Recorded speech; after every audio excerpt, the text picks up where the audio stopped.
back with some more Vue.js org docs, read through, and we are jumping right into the reusability chapter, composable section.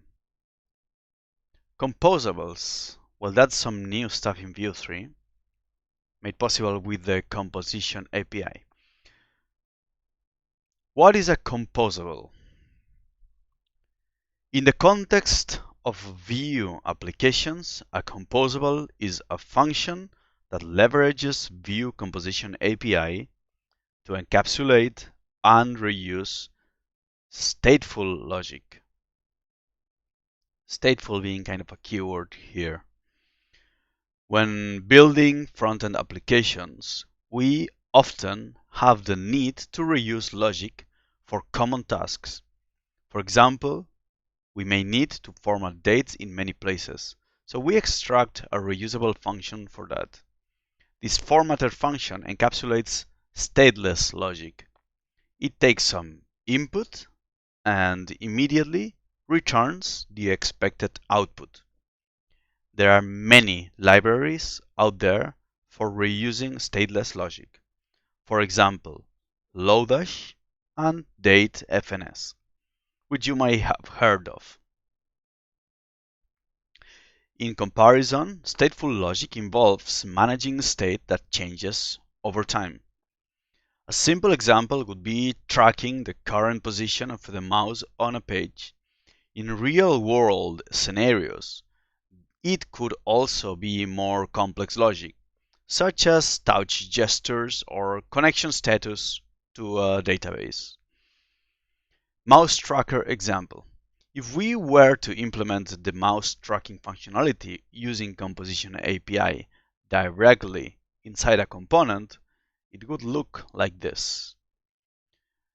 In our script setup, we import ref on mounted and on unmounted, which on mounted and on unmounted are two functions to run callbacks on these lifecycle hooks. Then we define two refs, x and y, and then a function update, which takes an event argument and sets x and y values to the event.pageX and pagey respectively. Then on mounted, we pass in a function, and this function is run on the mounted lifecycle hook,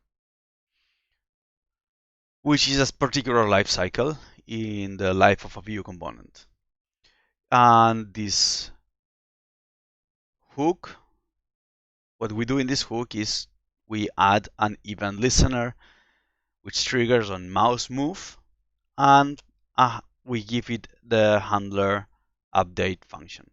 And on unmounted, we just remove that very same listener. And then in our template, we have our mouse position displayed in the screen as x and y coordinates.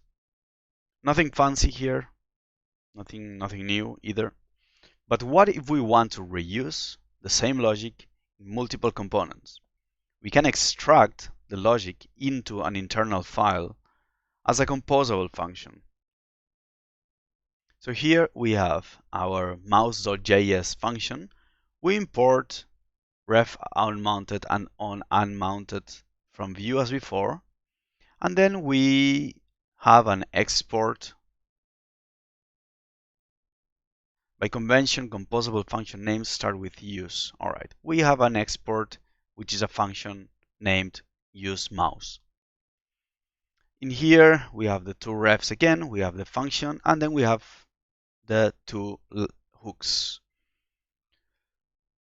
This is all the same, and then the difference is that we have to return these values to access them. So we return an object with x and y. And here it's telling us this is the state encapsulated and managed by the composable. Then this is a function that updates the state, takes care of changes in the state.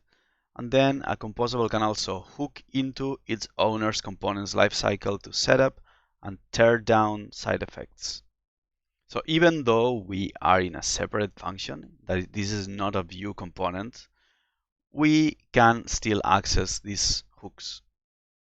And then in the view component, we import useMouse, so this function, which is a named export from the file, and we execute it because it's a function, and for it to return us these things, we need to call the function, not execute it, but call it or invoke it. And then the return value is an object. We can destructor x and y from that return value. And this is the same. And here we are actually with a practical example on how this looks. And the playground shows us what we just saw. We have our view component where we import useMouse from mouse, and we call the useMouse function because it's a function. We destructor x and y from inside, and we print them out in the screen. And then mouse.js is what we have seen before. Again, we import ref on mounted and on unmounted. We export the function useMouse so we can access it from the view component. We declare the state. We declare a function which changes the state. We set up our listeners in the hooks, and then we return this object with x and y.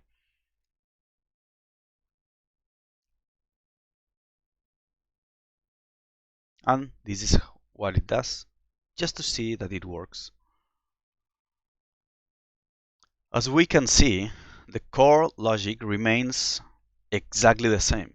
All we have to do was move it into an external function and return the state that should be exposed. Same as inside a component, you can use the full range of composition API functions in Composables. The same useMouse functionality can now be used in any component. The cooler part about Composables, though, is that you can also nest them.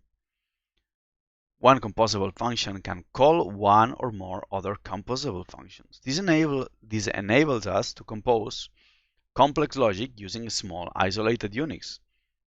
Similar to how we compose an entire application using components. In fact, this is why we decided to call the collection of APIs that make this pattern possible Composition API. As an example, we can extract the logic of adding and cleaning up a DOM event listener into its own composable.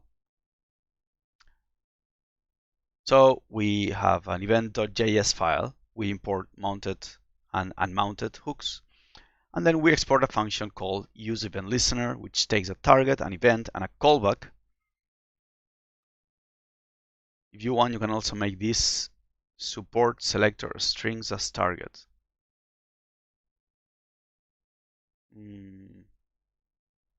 All right. So, sorry. It takes a target, an event, and callback, and then it mounts and unmounts the event on this. It adds the event listener and removes the event listener on mounted and unmounted hooks. And then now on useMouse, you can be importing this use event listener from event, this composable, and use it inside, replacing what we had before. And here, notice we don't even need to import the onMounted and unmounted functions because they are being used here already. So that simplifies things. And that's something really cool. That was a bit harder to do before with Vue 2 because we couldn't put, or let's say I don't know of a way of doing that, or maybe it was harder to put this kind of logic outside the component, the Vue component. Each component instance calling useMouse will create its own copies of x and y state, so they won't interfere with one another. If you want to manage shared state between components, read the state management chapter. Yes, that's important. So here, well, let's go back to the playground. Here in the playground, well, we see that this mouse.js exports a function useMouse that inside of which these two x and y are declared. So these two are inside the scope of the function. And so that means that when we import the function and call it, the values we get are new values generated when we run this function or we call this function. If we use this function in another component, then this x and y will be another set of x and y variables. They won't be the same. Logic will not be mixed up across components in this way. So that's important to keep in mind. So now, async state example. The useMouse composable doesn't take any arguments. So let's take a look at another example that makes use of one. When doing async data fetching, we often need to handle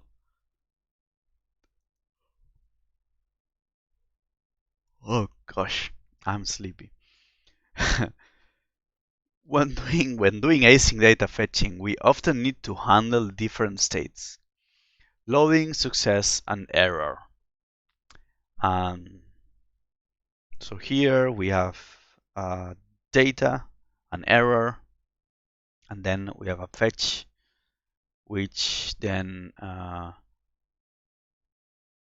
parses the response as JSON, takes this JSON and assigns the data to the JSON, and if an error is thrown, it assigns the error to the actual thrown error. And then we have here, if there is one error, render this, otherwise render the data, otherwise show a loading message. Fair enough. Again, it would be tedious to have to repeat this pattern in every component that needs to fetch data. So yeah, this pattern with fetching data and showing loading, error, and success different states, it's something extremely common. So let's extract it into a composable. We have a fetch.js, we import ref, and then we export a function useFetch, which takes a URL as argument.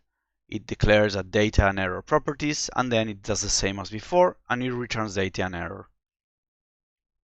And then in the component, we just need to import useFetch and pass it a URL, and then grab these values from inside. And that's it. And we can, if we have lots of components that need external data, we can repeat this pattern everywhere. UseFetch takes a static URL string as input. So it performs the fetch only once and is then done. What if we wanted to refetch whenever the URL changes? We can achieve that by also accepting refs as an argument. So now we are again in the fetch.js composable file. We import some extra things: isRef, unref, and watch effect. And here we have some of these things are the same. We have a new function defined inside which is called doFetch, which takes care of data fetching. And then we have some other logic. If the URL provided as argument is a ref, then we set up reactive refetch if input URL is a ref.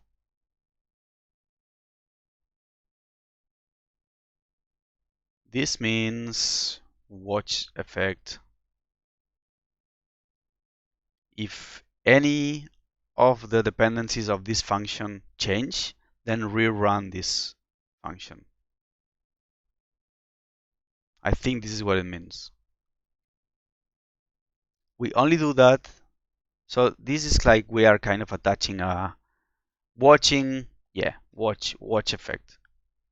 We are watching variables change, and then in response, when this happens, we run a function which is doFetch. But we only do that if the URL is a ref. It's a reactive property. If not, then we just do the fetch once and that's it. And we don't need the watcher then. Just to refresh our memory, this watch effect runs a function immediately while reactively tracking its dependencies and reruns it whenever the dependencies are changed. Yeah. So watch effect, we pass in a function, and when the dependencies of this function change, the function is rerun. That's what happens. Which is pretty obvious on the other hand, looking at this. So, alright, this version of useFetch now accepts both static URL strings and refs of URL strings. When it detects that the URL is a dynamic ref using isRef, it sets up a reactive effect using watch effect. The effect will run immediately and tracking the URL ref as a dependency in the process. Whenever the URL ref changes, the data will be reset and fetched again. Yeah, because whenever the URL changes, this function will be rerun. So we set the data to null, error to null, and the whole thing runs again. Here's the updated version of useFetch with an artificial delay and randomized error for demo purposes. Okay. We have an app with some buttons. When we click on the buttons, the ID changes. And then we have a URL, which is a computed property that depends on this ID that we feed on the useFetch. So when we click these buttons, the data is refetched. So for example, click here, there is a loading time, then we get some data. If we take a look at the useFetch, let's see, there is a timeout function which adds an artificial delay, which is used here. We just await for this function. This function returns a new promise with some delay. And after this function finishes running, we do this fetch from the URL, and this data is, oh, this data is just some placeholder data from here.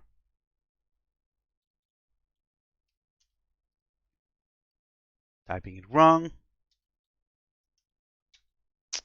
There you go. Wait. How is this even supposed to work? Shouldn't it give me something here?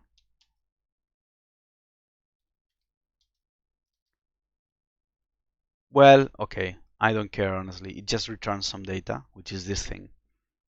And when we keep on pressing these things, I think eventually it should return an error, exactly. But it's just a randomly generated error. And all this logic is inside the composable. Imagine if we had to have all this logic in every component that needs to fetch some data. That's a real pain in the ass, I promise you. So this is great. Conventions and best practices. Naming. It is a convention to name composable functions with camel case names that start with use. So use fetch, use sound, use table, use breakfast, whatever.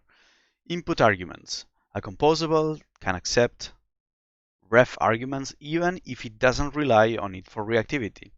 If you are writing a composable that may be used by other developers, it's a good idea to handle the case of input arguments being refs instead of raw values.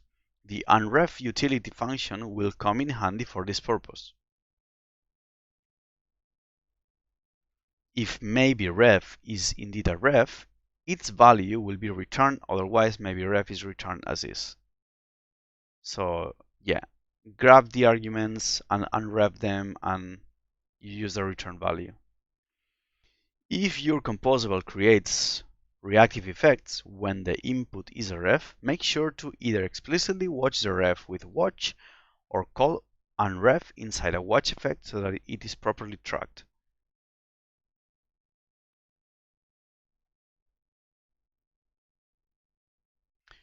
Return values.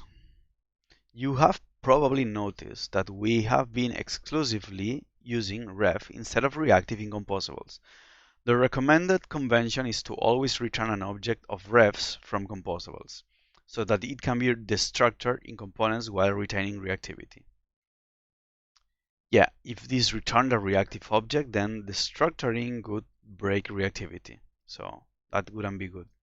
Returning a reactive object from a composable will cause such destructors to lose their reactivity connection to the state inside the composable, while the refs will retain that connection. If you prefer to use return state from composables as object properties, you can wrap the return object with reactive so that the refs are unwrapped. For example, we have a const mouse which is set to a reactive object, and it makes the return of the useMouse composable reactive. Mouse X is linked to original ref. So we can, okay, so what it's telling us, if we want to use the return of a composable as a reactive object, we can always use this, and the reactivity is not lost, and then we can access properties like mouse.x, and if this was a ref, this linking is preserved. Side effects. It is okay to perform side effects, for example, adding DOM event listeners or fetching data in Composables. But pay attention to the following rules. If you are working on an application that utilizes server-side rendering, make sure to perform DOM-specific side effects in post-mount lifecycle hooks, for example, onMounted. These hooks are only called in the browser, so you can ensure code inside it has access to the DOM. Make sure to clean up side effects in onMounted. For example, if a composable sets up a DOM event listener, it should remove that listener in on unmounted, as we have seen in the useMouse example. It can also be a good idea to use a composable that automatically does this for you, like useEventListener, for example. Usage restrictions. Composables should only be called synchronously in script setup, or the setup hook. In some cases, you can also call them in lifecycle hooks like onMounted. These are the contexts where Vue is able to determine the current active component instance.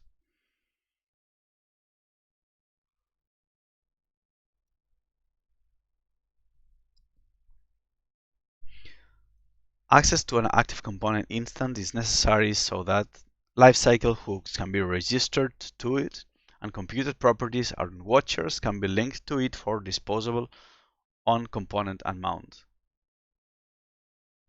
So again, where we can call composables inside script setup, inside a setup hook, or inside lifecycle hooks.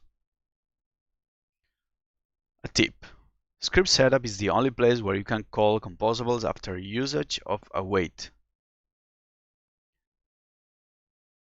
The compiler automatically restores the active instance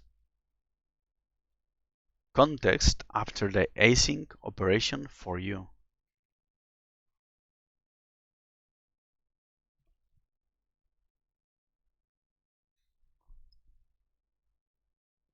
Script setup is the only place where you can call composables after usage of await.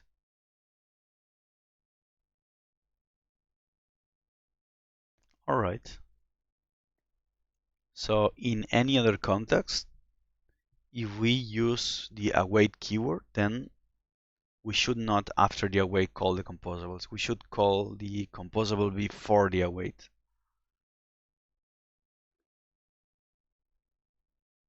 Extracting composables for code organization. Composables can be extracted not only for reuse, but also for code organization.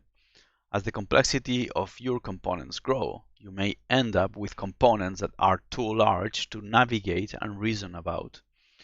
Composition API gives you the full flexibility to organize your component code into smaller functions based on logical concerns. And here it shows as an example where we import 3 composables and we use them inside the script setup. Each composable taking care of one specific side of the logic of the component.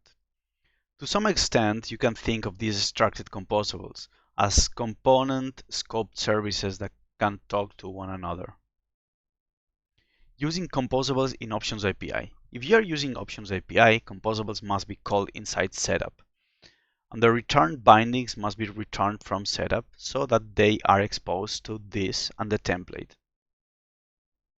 So even if we are using the Options API, we can still use composables because the setup hook is still there. Like so. Comparisons with other techniques versus Mixins. Users coming from View 2 may be familiar with the Mixins option, which also allows us to extract component logic into reusable units. Well, if we want to do a quick review of Mixins, in the View Options API, let's see. Well, it says here they are no longer recommended. In the Options API, we could have a Mixins key. Let me try to show you. Well, that's not. Yeah, I can have a new script which has an export default, and then here we used to have a Mixin. I think Mixin or Mixins, and the Mixin took an array of Mixins. Mixin A, Mixin B, and so on. And I think, if memory serves right, I think you have to import this Mixin A from some file .js maybe, and then that file.js would have an export which exported basically kind of a function which took a view context or something like that. I don't remember by memory, but that was another way to have logic relative to the component in a separate JavaScript function outside of it. That was the way to do it in Vue 2, but it was really messy. And I'm sure they'll explain why here. There are 3 primary drawbacks to Mixins. Unclear source of properties. Yes, exactly. Unclear source of properties. When using many Mixins, it becomes unclear which instance property is injected by which Mixin, making it difficult to trace the implementation and understand the component's behavior. This is also why we recommend using the refs plus the structure pattern for composables. It makes the property source clear in consuming components. Yeah, so Mixins, if you visualize the Options API of a Vue component, Mixins was like putting an object in a separate file and exporting it, and inside that object you could have the same keys as the Options API has, and you import it, you add it to the Mixin option, and then both things, the current Options API of the current component and the Options API stuff coming from the Mixin were just thrown together and jumbled together, and you could then just use them in the component, but it was hard to see where things came from.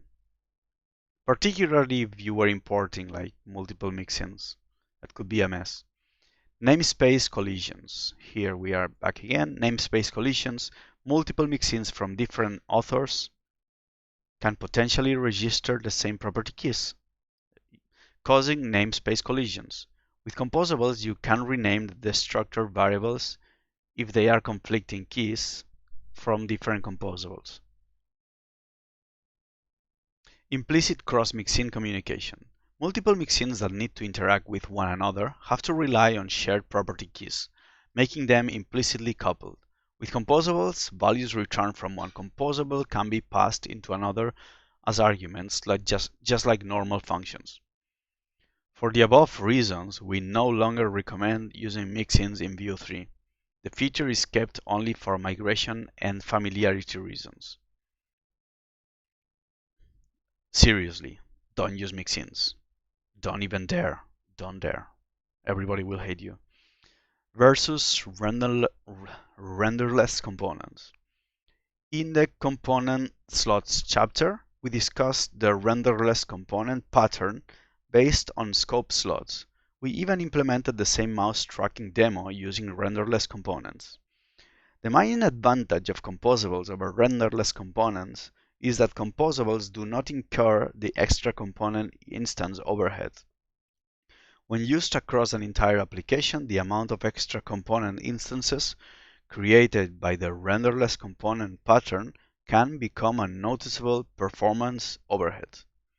The recommendation is to use composables when reusing pure logic, and use components when reusing both logic and visual layout.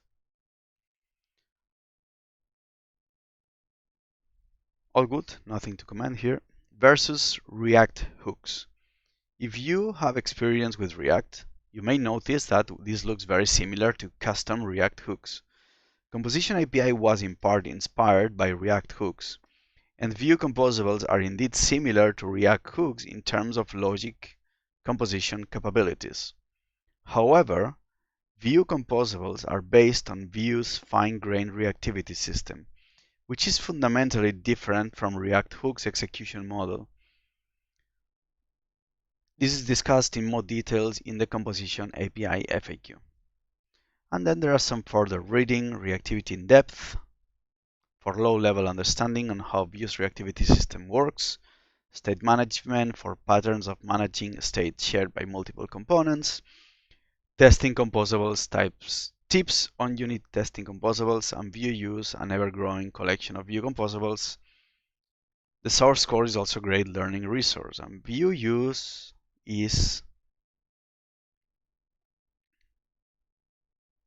has a bunch of well-known gold sponsors,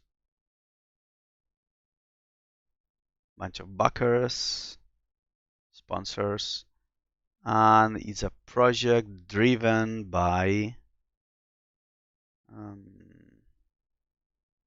Anthony Fu, which is, I'm pretty sure this person, which should be considered like some kind of hero, I feel like he doesn't sleep because he has so many projects going on which everyone loves. Vitess, CSS, Vitess SG, oh gosh.